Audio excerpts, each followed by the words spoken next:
Bom dia, meu irmão e minha irmã, que a graça e a paz do nosso Senhor e Salvador Jesus Cristo esteja com cada um de nós nesse domingo pela manhã. Bom, estamos no último domingo do mês de maio, portanto, nós estamos neste domingo encerrando o mês da família. E, por causa disso, nosso basicão falará sobre família. Sim, família. E família é algo que também entra na questão do básico para todo cristão. O cristão ele precisa saber o que é que Deus tem a dizer sobre família, porque a família é uma instituição criada por Deus. E vamos falar sobre isso hoje. Quero que você abra sua Bíblia em Salmos 127. Salmos 127. Este salmo ele tem 5 versículos, portanto, é uma leitura bem rápida. Salmo 127 vai dizer o seguinte: se não for o Senhor o construtor da casa, será inútil trabalhar na construção. Se não é o Senhor que vigia a cidade, será inútil a sentinela montar guarda. Será inútil levantar cedo e dormir tarde, trabalhando arduamente por alimento. O Senhor concede o sono àqueles a quem Ele ama. Os filhos são herança do Senhor, uma recompensa que Ele dá. Como flechas nas mãos do guerreiro, são os filhos nascidos na juventude. Como é feliz o homem que tem a sua aljava cheia deles. Não será humilhado quando enfrentar seus inimigos no tribunal. Amém. Esta palavra de Deus ela está nos falando a respeito de família. Está nos falando a respeito daquele que entrega sua vida, mas entrega sua vida no sentido família para Deus tomar conta. Porque, como diz o próprio texto aqui, será inútil levantar cedo, dormir tarde, trabalhar arduamente por alimento, se não for o Senhor que esteja tomando conta de nós, se o Senhor não for a nossa sentinela, se nós não viermos a fazer o que Deus quer que façamos. E é por isso que esse basicão vai falar justamente disso. Como será o padrão de família para Deus? Porque, meus irmãos, se nós aqui conversássemos a respeito do que é família para mim, para você, bom, se a conversa fosse essa, eu teria então minhas considerações a fazer, você teria também as suas considerações a fazer, não é? E existe hoje na sociedade algo que diz assim, bom, minha família, a sua família, não é? Cada um vive da forma que quer, vive do jeito que quer. Bom, não é assim bem que a palavra nos fala. Veja, não quero dizer que as famílias são iguais, né? Iguaizinhas, não são iguais, né? As famílias são diferentes, né? Nós não somos robôs, aonde o que funciona na minha família funciona na sua. Mas temos princípios. O que vamos falar aqui é sobre princípios, tá? Princípios são algo eternos, tá bom? Princípio, e tudo que o nosso basicão tem falado, desde o momento que falamos aqui em estudar e ler a Bíblia até agora, são princípios, né? Os métodos, as formas de fazer esses princípios, aí é cada um, né? Cada casa, cada lar tem uma forma de agir, mas os princípios sim, esses princípios são os mesmos para todos os cristãos. Por isso eu quero aqui começar a falar a respeito de cada padrão que Deus quer, que Deus requer para o cristão em relação à família. Para começar, Deus criou a família e Ele criou a família como uma instituição. E por que Ele criou a família? Porque na verdade quando Ele cria Adão, depois cria Eva, né? E Ele então promove o primeiro casamento, né? Que o próprio Deus entrega Eva para Adão e ali conclui o casamento, né? As pessoas pensam que nunca houve casamento no Antigo Testamento, mas sim, houve. A primeira cerimônia de casamento foi o próprio Deus. Entregou Eva, né, como sendo pai de Eva, entregando para Adão.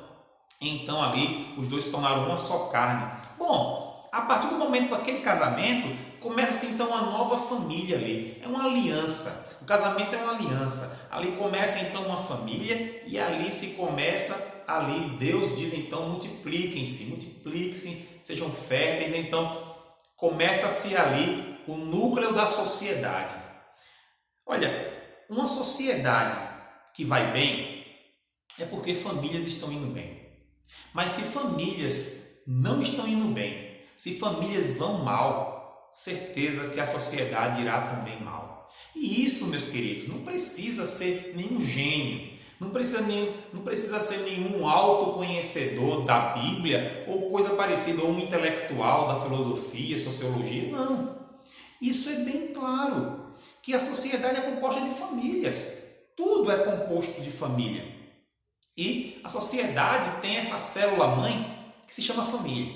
E se a família seguisse os padrões do manual que Deus deixou, que é a Bíblia, se ela seguisse ou perseguisse a viver aquilo que a Bíblia diz, tenho certeza que a sociedade seria um lugar bem melhor de se viver. Mas não é isso que nós estamos vendo, né, queridos?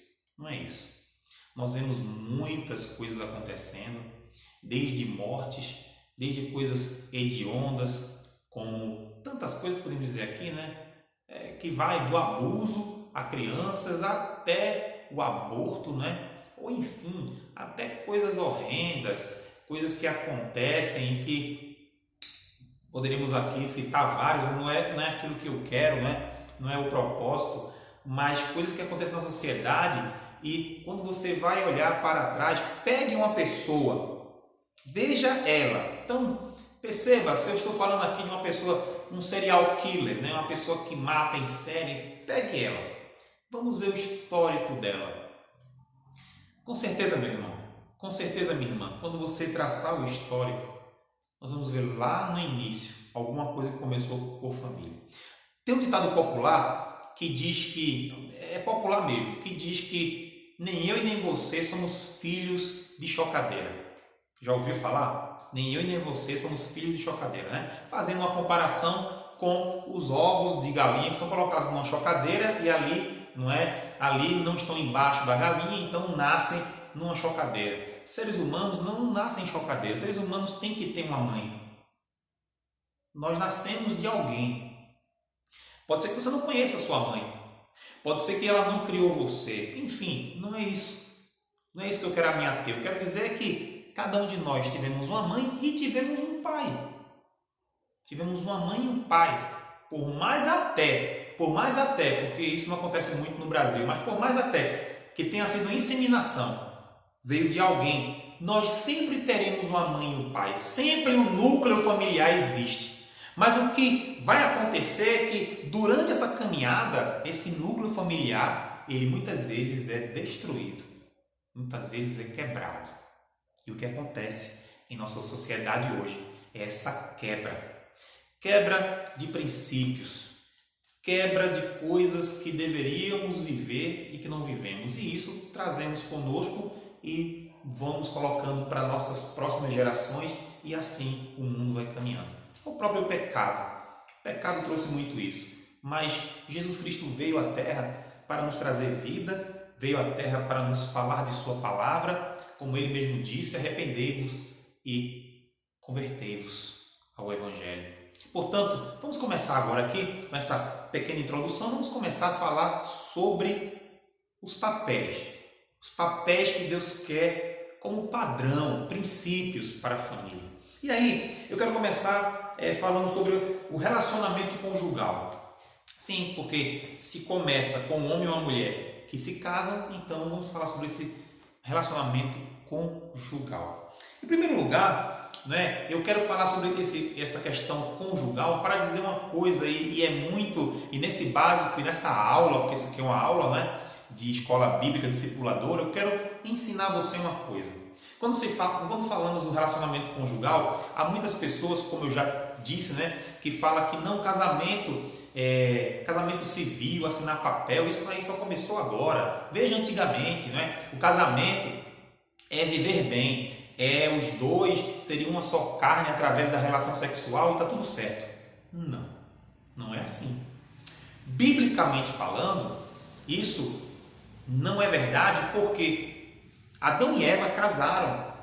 Não tinha papel e cartório, pastor, naquela época. É verdade, não tinha papel e cartório, mas tinha Deus ali. Permita dizer, esse é um exemplo muito prático.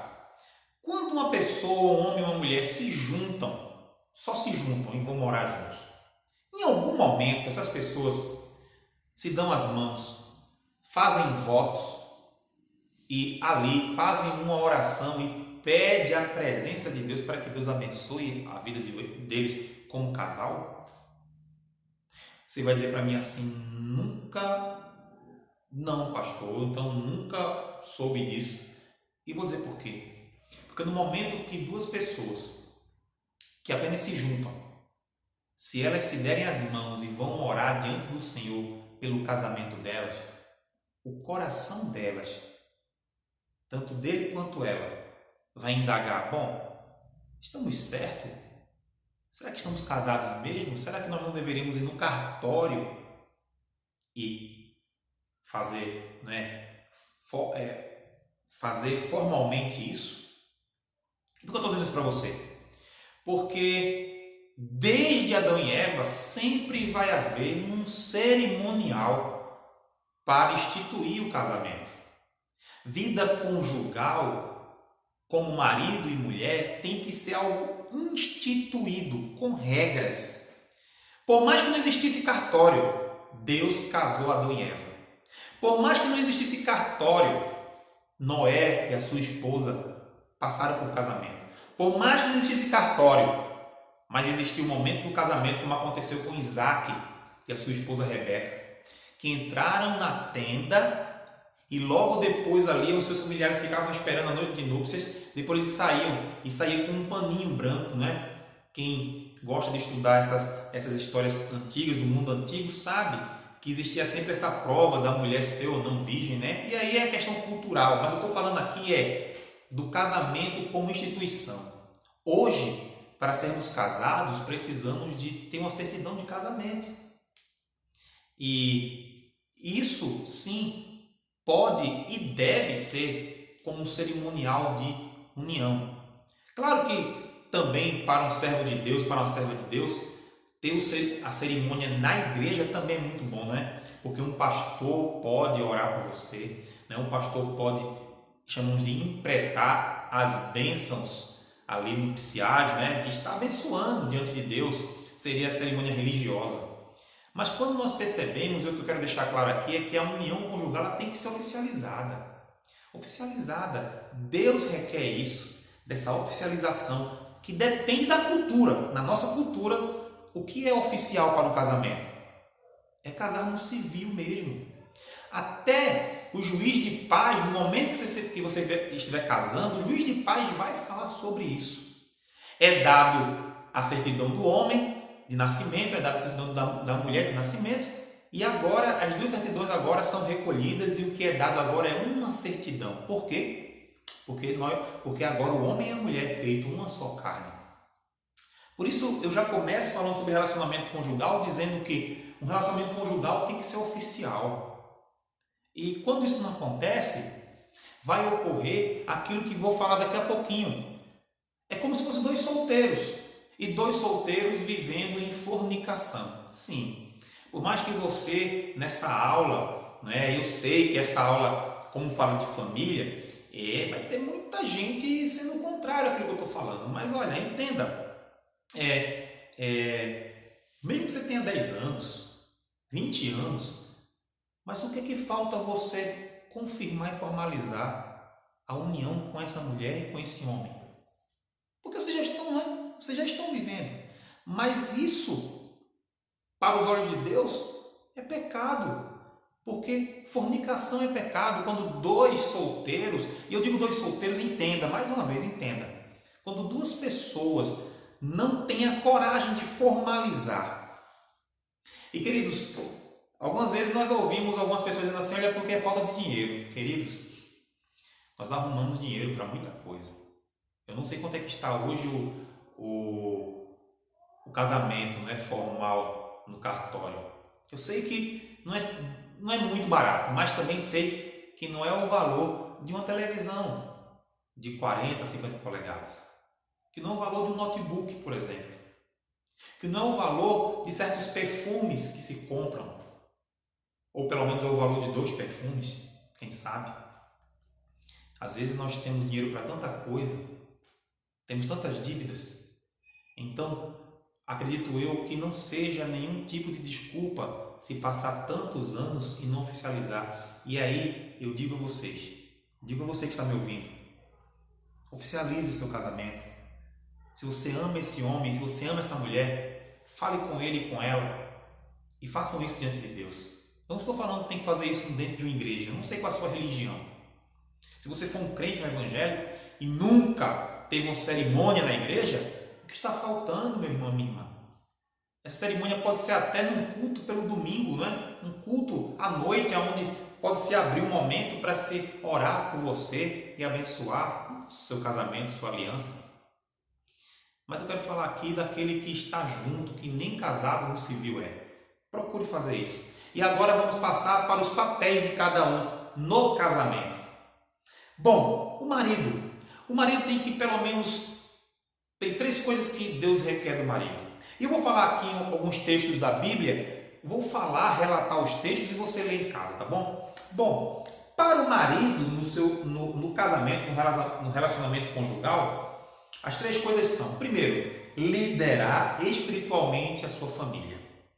Sim, Josué 24:15 vai falar sobre isso. Lá no final desse texto, Josué vai dizer: eu e minha casa serviremos ao Senhor.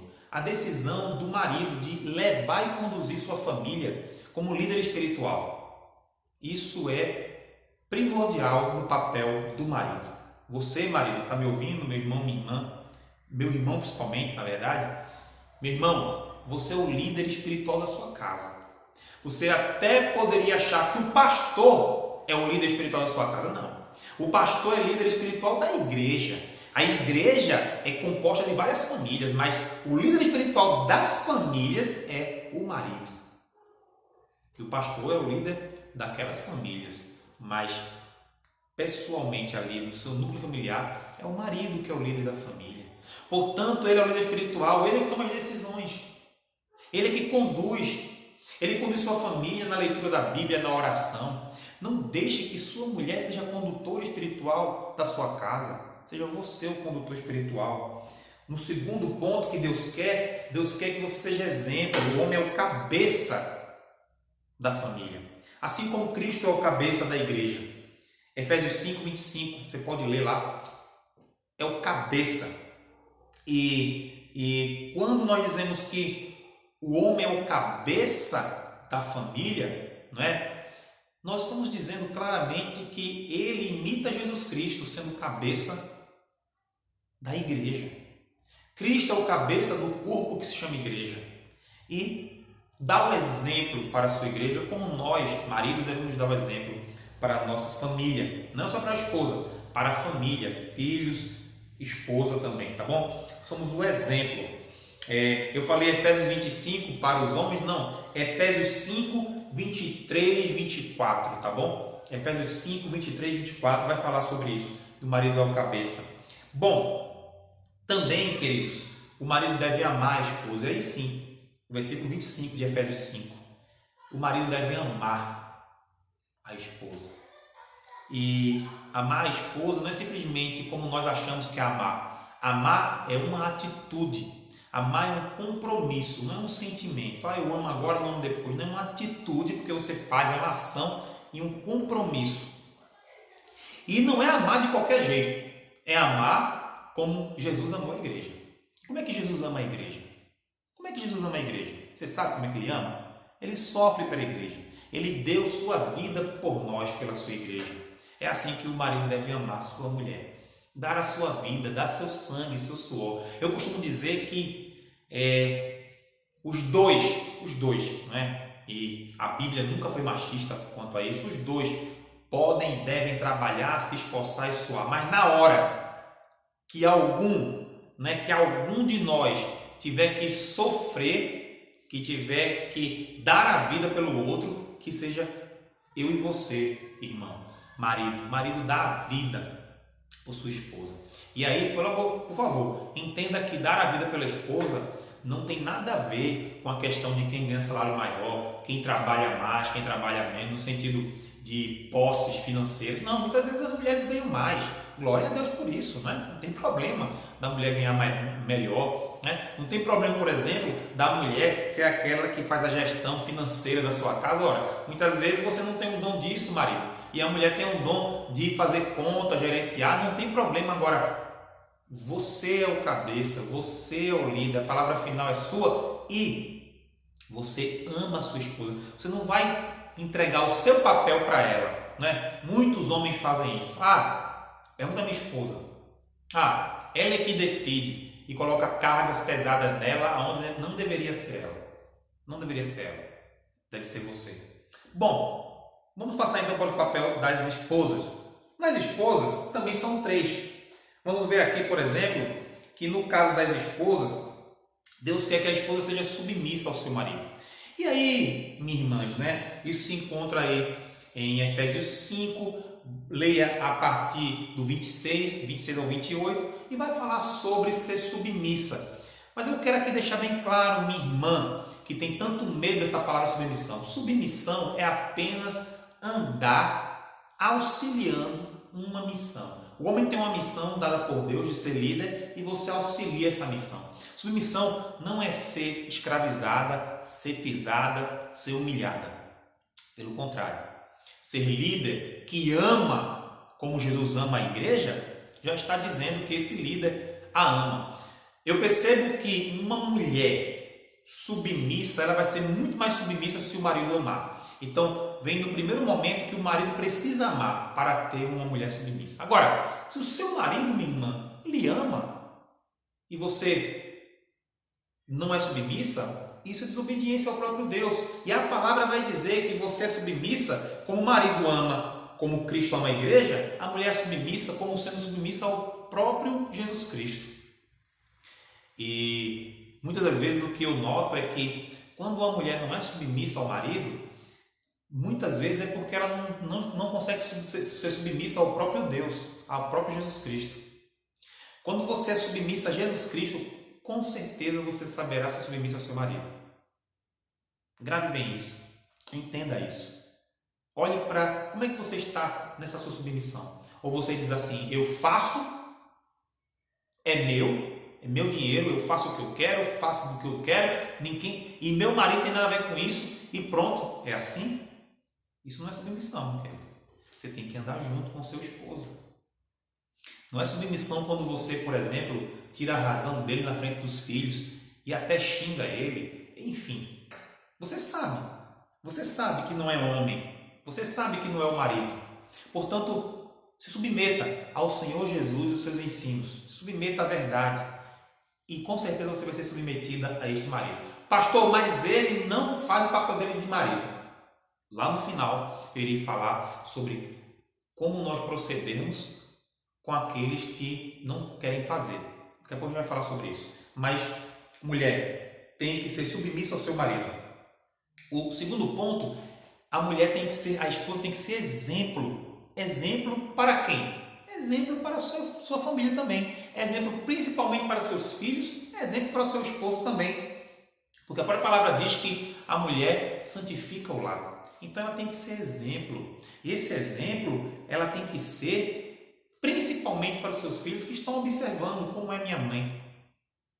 Queridos, eu vejo que muitas vezes acontece de pessoas serem o que são hoje, né?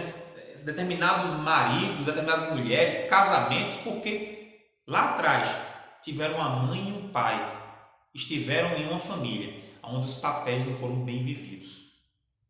E aí hoje é difícil você ser outra pessoa, porque você teve um pai e uma mãe que trocaram os papéis. Às vezes você nem teve um pai, às vezes você não teve nenhuma mãe. Isso afeta tanto homens como mulheres. Homens que ficam deixando que mulheres façam porque de repente eles só foram criados por mulheres e só entenderam então de que a mulher que manda. E mulheres que não tiveram a presença de um pai e aprenderam também que, olha, se eu não fizer, quem vai fazer? Isso aconteceu com a minha mãe, eu vou fazer da mesma forma. Mas não é assim. Se você tem seu esposo, se você tem sua esposa, viva agora o padrão que Deus quer. Então, voltando para a mulher, ser exemplo. Assim como o marido tem que ser exemplo também, que é o cabeça, você sendo exemplo, porque você é uma mulher, uma esposa submissa. E a mulher precisa respeitar o seu marido.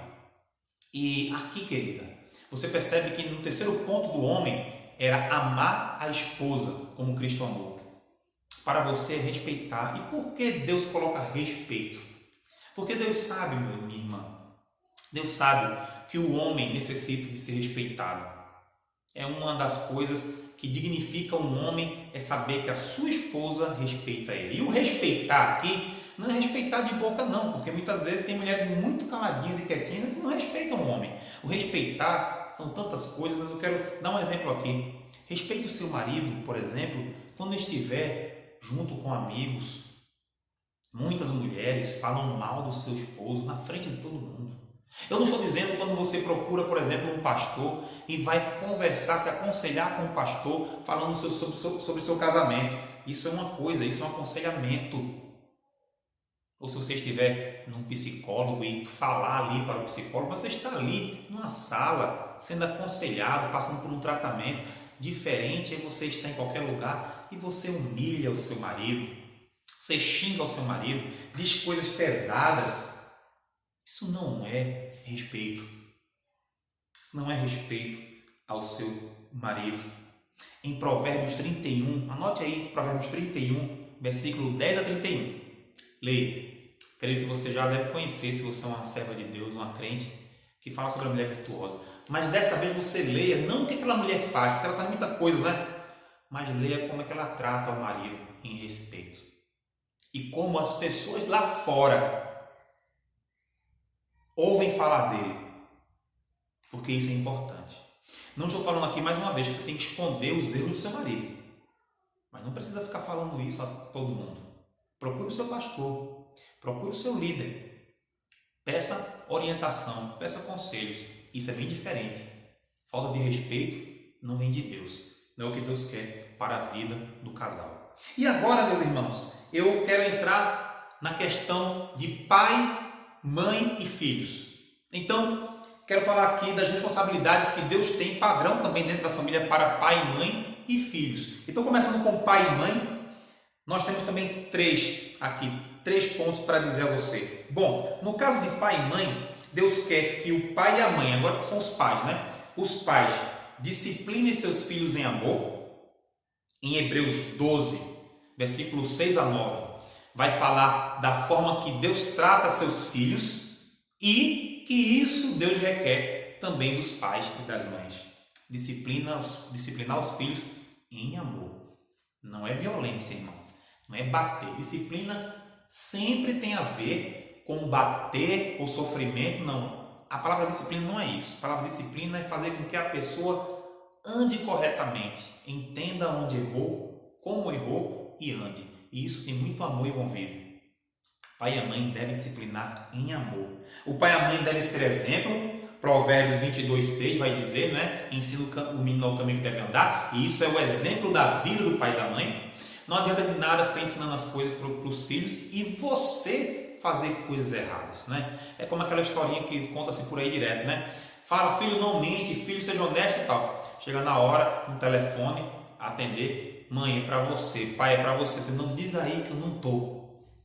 Já mentiu. O que você quer ensinar o seu filho ou sua filha desse jeito, né? Ser exemplo e orientar espiritualmente seu filho e sua filha. Orientar os filhos espiritualmente, depois você lê Deuteronômio 6, do 4 a 9, Deuteronômio 6, de 4 a 9, onde você vai ver como Deus ensinou os israelitas a ensinarem espiritualmente, orientar espiritualmente seus filhos. Perceba a forma que Deus fala ao deitar, ao se levantar, caminhando, sempre orientar os filhos, sempre ensinando a eles. Enfim, quero falar agora a respeito dos filhos. Bom, os filhos também têm responsabilidade. Você, irmão e irmã solteiros, né? Olha aqui o que Deus fala. E até os casados também, em determinado momento, aqui no primeiro momento, se fala também para vocês. Então, duas coisas requer. Duas coisas simples. Fizemos uma geral aqui. A primeira é: obedeça, respeite e honre o seu pai e sua mãe. Obedeça, respeite e honre o seu pai e sua mãe. Efésios 6, do 1 ao 2 vai falar sobre isso. E quando eu digo obedeça, isso fica mais para aqueles que são solteiros. Ah, pastor, mas eu não vivo mais com a minha mãe e com meu pai. Da mesma forma, se você é solteiro, você ainda não se uniu com um homem ou uma mulher, não formou uma família. Então, sua família ainda é seu pai e sua mãe. Ah, mas está distante. Mas é seu pai e sua mãe. Eu vejo muita gente desobediente a pai e mãe. Está adulto, mas é solteiro, deveria obedecer. E para aqueles até que são casados, a obediência não cabe mais porque já tem uma família, mas respeitar e honrar, sim. O respeito e honra ficam até a morte dos pais. Portanto, meus irmãos, filhos e filhas, que têm seus pais vivos ainda, obedeçam, respeitem e honrem esse pai e essa mãe. Eu sei que muitos vão dizer, mas meu pai e minha mãe, eles não são servos ou eles fazem errado. É como eu disse, daqui a pouco eu vou falar daqueles que não fazem e que você quer fazer, mas eles não dão a mínima. Encaixa também nesse momento. O segundo ponto para os filhos, primeiro é obedecer, respeitar e honrar o pai e a mãe. O segundo é, diante de Deus, santifique-se. Diante de Deus, viva em santidade. Colossenses 3, 10 e 11 vai falar sobre isso. Deus requer santidade. Irmãos, aqui filhos e filhas, abra um momento aqui que você que é solteiro e solteira, você que é adolescente, enfim, jovem, você precisa nesse momento entregar tudo nas mãos do Senhor, porque Deus está planejando algo bom para a sua vida.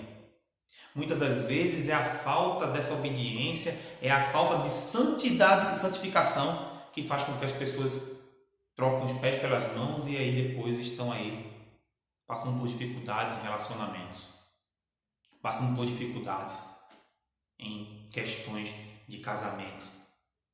Olhe isso, diante de Deus, viva em santificação e santidade.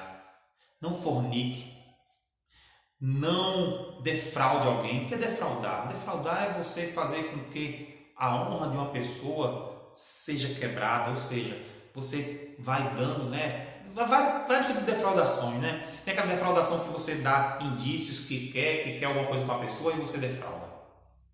Não quer nada não, você entendeu mal. Mas a pessoa ficou apaixonada por você, você defraudou. Ou a defraudação pode ser outras situações,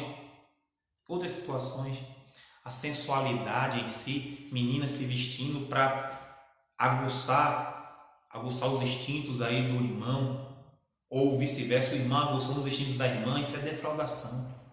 Cuidado, não defraude ninguém, ande em santidade. Leia Colossenses 3, do 10 a 11, você vai entender. E por fim, meus queridos, eu concluo esse estudo, essa aula, dizendo o seguinte para você, que infelizmente nem todos têm um pai, uma mãe, um marido, uma esposa ou filhos crentes em Jesus Cristo. E como fica, pastor, essa conclusão sua? E quem não tem um pai, uma mãe, um esposo, uma esposa, quem não tem, sua família, só você é crente, quem não tem isso, como é que vai viver isso que o Senhor está falando?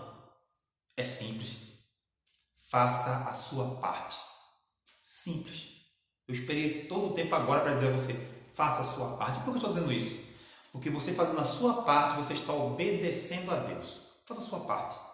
Se você é marido, se é esposa, a própria 1 Coríntios fala sobre isso, que você vai santificar sua casa, tanto a mulher como o homem. Mas se você é marido ou esposa crente, se você é um pai ou uma mãe crente, ou se vocês são filhos crentes, se você é o crente em Cristo, dê seu exemplo, faça o seu exemplo. Deus vai honrar a sua vida, Deus vai te honrar.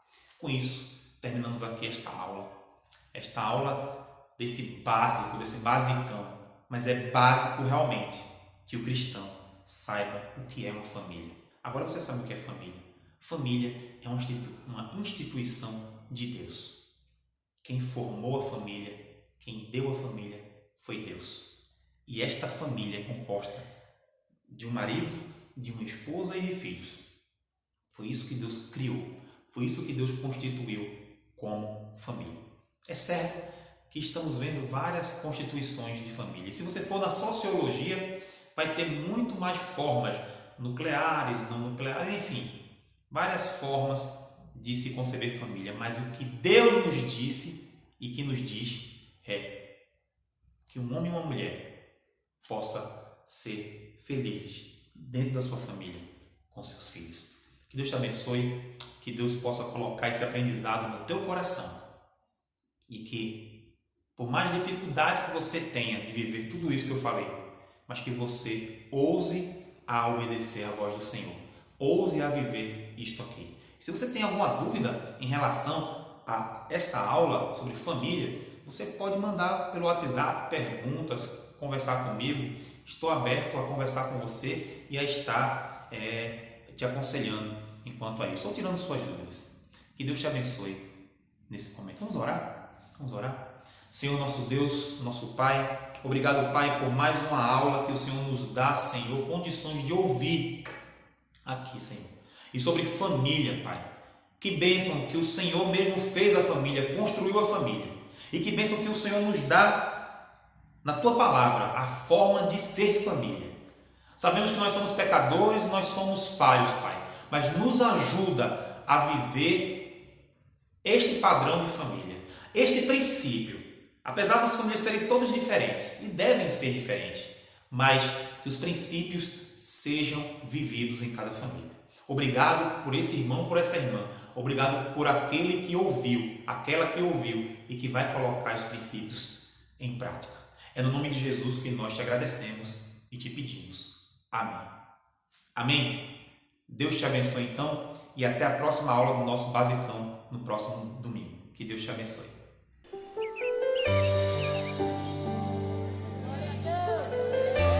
Obrigado, Senhor, pela minha família.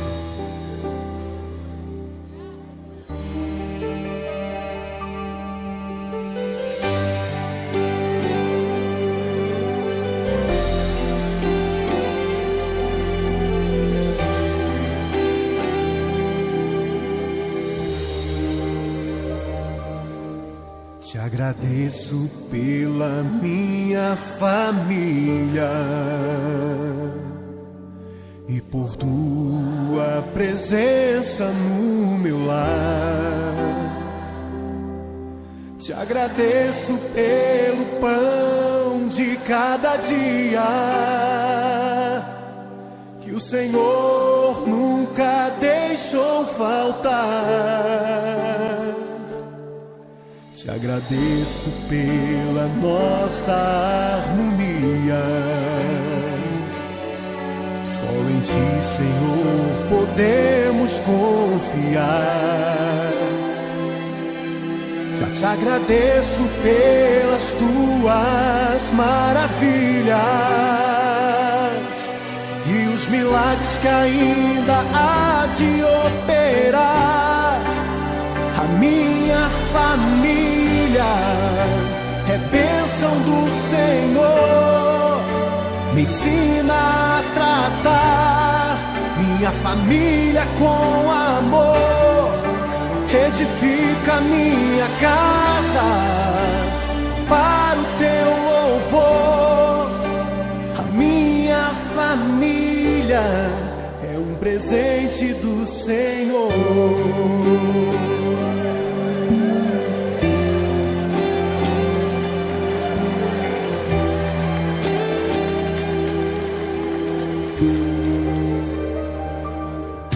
Te agradeço pela minha família e por Tua presença no meu lar. Te agradeço pelo pão de cada dia que o Senhor nunca deixou faltar. Te agradeço pela nossa harmonia. Só em Ti, Senhor, podemos confiar. Já te te agradeço pelas tuas maravilhas e os milagres que ainda há de operar. A minha família é bênção do Senhor, me ensina a tratar minha família com amor, edifica minha casa para o teu louvor. A minha família é um presente do Senhor. A minha família é bênção do Senhor, me ensina a tratar minha família com amor, edifica minha casa para o teu louvor. A minha família é um presente do Senhor. A minha família é bênção do Senhor. Eu convido você a dar um abraço nessa pessoa que você tanto ama. E se você não está perto dessa pessoa, liga para ela, diga: eu te amo, você é muito importante para mim. A minha família é um presente do Senhor. A minha